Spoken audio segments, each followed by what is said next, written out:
दोस्तों नमस्कार। अतीक अहमद को आप भली भांति जानते हैं और कौन उसके कारनामे को नहीं जानता।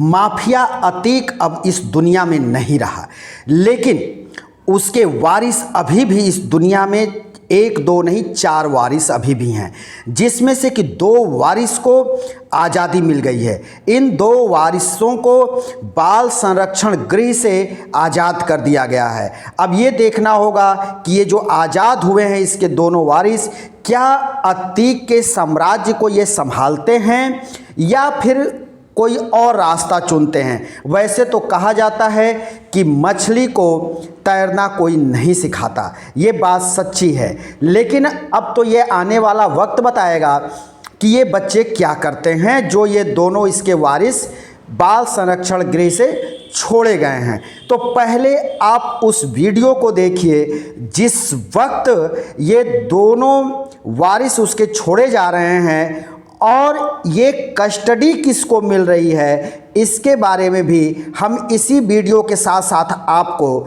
दिखाने जा रहे हैं। तो पहले उस वीडियो को देखिए और उसमें बहुत कुछ आपको समझ में आएगा। जी पहले इस वीडियो को ध्यान से देखिए। ये देखिए इस समय जो है बाल संरक्षण गृह से अतीक अहमद के दोनों बेटे एहजाम और अबान को छोड़ा जा रहा है। ये कार सामने गेट पर लग गई है और आप देख रहे हैं कि ये नकाब में एक सफ़ेद नकाब में एक महिला निकल रही है और ये है उसकी बहन अतीक अहमद की। ये बहन है शाहीन और इसी बहन ने दोनों बच्चों की कस्टडी मांगी थी। शाहीन इस कार में बैठने के लिए कह रही है, लेकिन तभी देखिए वहाँ पे कुछ चर्चा हो रही है, कार में बैठने को लेकर चर्चा हो रही है। दो पुलिसकर्मी भी सामने दिख रहे हैं, लेकिन अभी वो कार में बैठ नहीं रही है शाहीन। और अब लग रहा है कि शाहीन को कुछ आगे ले जाने की बात चल रही है। ये देखिए ये बात चल रही है और एक व्यक्ति इशारा कर रहा है। अब देखना, अरे ये शाहीन को, अब देखिए शाहीन को आगे ले जाया जा रहा है, शाहीन को आगे बढ़ाया जा रहा है। अतीक की ये बहन है, यही जो है ये सुप्रीम कोर्ट में कस्टडी मांगी थी और ये कस्टडी शाहीन को मिल गई है और शाहीन को लग रहा है आगे ले जाया जा रहा है और भारी पुलिस बल यहाँ तैनात है। और लग रहा है कि शाहीन को दूसरे गाड़ी से ये देखिए ये दोनों जो है अतीक के बेटे आ रहे हैं। ये काले कपड़े में देखिए दोनों एहजाम और अबान दोनों जो है कार में बैठ रहे हैं। एहजाम और अबान कार में बैठ रहे हैं और कार में ये बैठ गए हैं। अब देखिए एक पुलिस कांस्टेबल जो है पीछे की सीट पर और एक पुलिस कांस्टेबल जो है आगे की सीट पर बैठ गया है और ये गाड़ी के दरवाजे अब बंद हो गए हैं और गाड़ी लग रही है कि अब ये आगे बढ़ेगी और ये गाड़ी जाएगी उसी जो है शाहीन के घर, यानी इन बच्चों की जो बुआ है अतीक की बहन है शाहीन, उसके घर के तरफ ये गाड़ी मूव कर गई है। और ये देखिए भारी भीड़ के बीच ये गाड़ी निकल रही है एहजाम और अबान को लेकर और काफ़ी भीड़ है, काफ़ी लोग वहाँ इकट्ठे हैं। रात्रि का समय है फिर भी इतने लोग वहाँ इकट्ठे हैं और ये गाड़ियाँ चल निकली हैं। इस वीडियो में देखे हैं कि ये बाल संरक्षण गृह से जिस वक्त उसकी बहन यानी अतीक की बहन शाहीन को ये संरक्षण मिल रहा है और शाहीन इन दोनों बच्चों को लेने के लिए वहाँ पहुँचती है और वो कार से लेकर के उन दोनों अतीक के बेटों को अपनी कस्टडी में लेकर अपने घर जाती है। अब ये भी देखना होगा कि आगे क्या ये दोनों जो बेटे हैं अतीक के वो उत्तर प्रदेश में रहते हैं या उत्तर प्रदेश से बाहर रहने के लिए चले जाते हैं। जी हमने इसके पहले भी वो वीडियो बनाया था जब पहली बार शाहीन अपने वकील के साथ इन बच्चों की कस्टडी मांगने के लिए सुप्रीम कोर्ट का दरवाज़ा खटखटाया था। सुप्रीम कोर्ट में जब शाहीन पहली बार पहुंची थी और इस मामले की सुनवाई हुई थी तो सुप्रीम कोर्ट ने उत्तर प्रदेश के सरकार को बाकायदे निर्देश दिया कि अगर अतीक के बेटों के ऊपर कि कोई गंभीर आरोप नहीं है या वो आरोप मुक्त हैं, उनके खिलाफ किसी तरह का चार्जशीट नहीं है, बाल संरक्षण गृह में है, तो इतने दिन तक उनको रखने की क्या ज़रूरत है। उनको उनके किसी रिश्तेदार के हवाले कर दिया जाए या उसको कस्टडी दे दी जाए। इसी बात को लेकर के ये शाहीन आगे बढ़ रही थी। इसमें सुप्रीम कोर्ट ने जब दूसरी बार सुनवाई की तो सुप्रीम कोर्ट ने बाल न्यायालय को ये आदेशित कर दिया कि अब इसमें बाल न्यायालय निर्णय ले कि इन बच्चों को कस्टडी किसको देना है, आगे इनको कहाँ रखना है, ये सारी चीज़ें जो है बाल न्यायालय पर छोड़ दी गई थी। बाल न्यायालय ने इसी को संज्ञान लेते हुए जैसे ही चौथा बेटा एहजाम बालिग हुआ तभी से ये कयास लगने लगे थे कि अब एहजाम को आज़ाद कर दिया जाएगा, उसको छोड़ दिया जाएगा, उसको किसी न किसी रिश्तेदार को कस्टडी में भेज दिया जाएगा। लेकिन ये नहीं था कि जो उसका पांचवा बेटा आबान है वो भी छूटेगा। फिर भी हुआ ये कि बाल न्यायालय ने इन दोनों को बाल संरक्षण गृह से आज़ाद करते हुए इनकी बुआ शाहीन को कस्टडी सौंप दी और शाहीन के कस्टडी में इन दोनों को भेज दिया गया है। अब शाहीन की जिम्मेदारी है इन दोनों अतीक के बेटों की रखने की।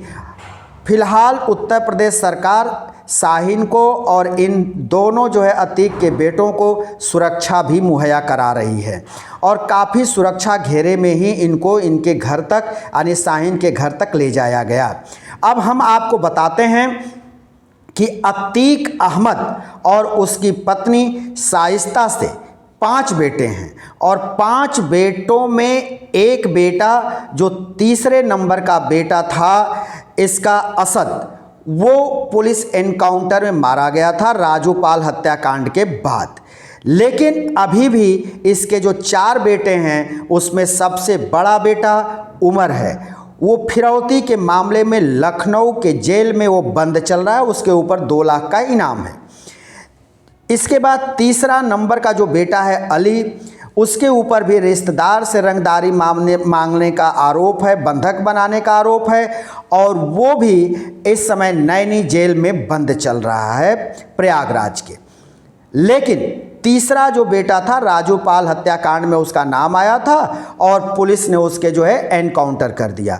अब ये चौथे नंबर का बेटा एहजाम और 5वें नंबर का बेटा अबान, ये दोनों हैं और इन दोनों को अब आज़ाद कर दिया गया। दोनों बाल संरक्षण गृह से मुक्त हो गए हैं। एक ये बड़ी खबर है, जैसा कि आपको हमने पूरी वीडियो में दिखाया कि ये कैसे वहाँ से छोड़े गए और किस तरह से शाहीन को इसकी कस्टडी मिली और शाहीन इन दोनों को लेकर के अपने घर गई।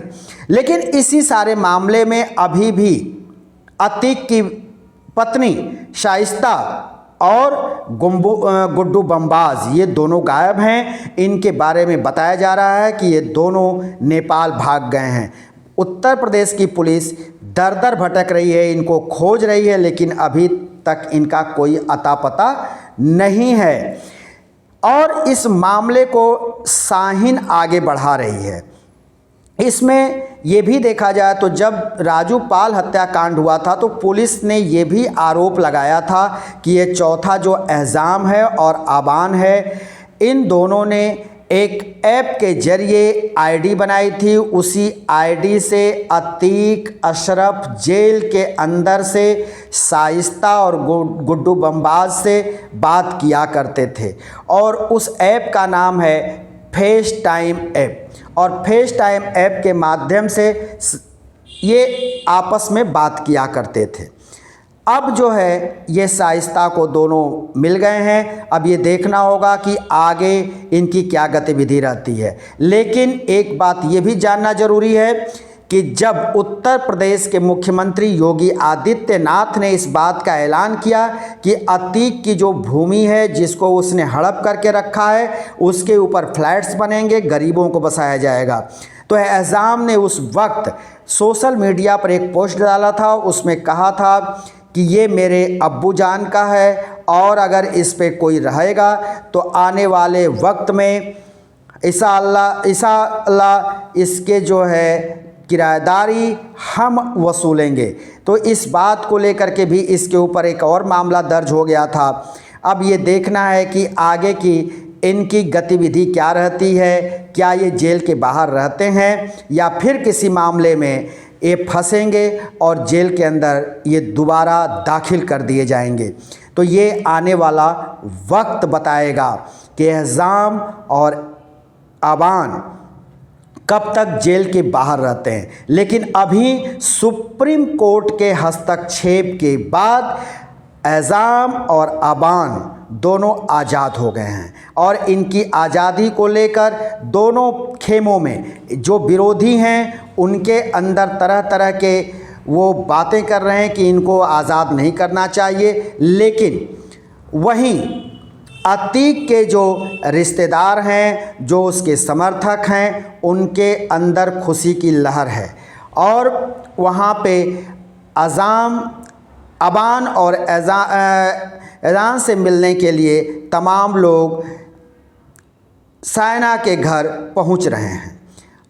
लेकिन पुलिस की इस पर पूरी निगाह है कि कौन कौन इन अतीक के जो आज़ाद हुए हैं बेटे, इनसे मिलने पहुंच रहा है और कौन इनके संपर्क में है, किससे किससे इसकी बात हो रही है। इसकी जो है उत्तर प्रदेश पुलिस पूरी बारीकी से तफ्तीश कर रही है।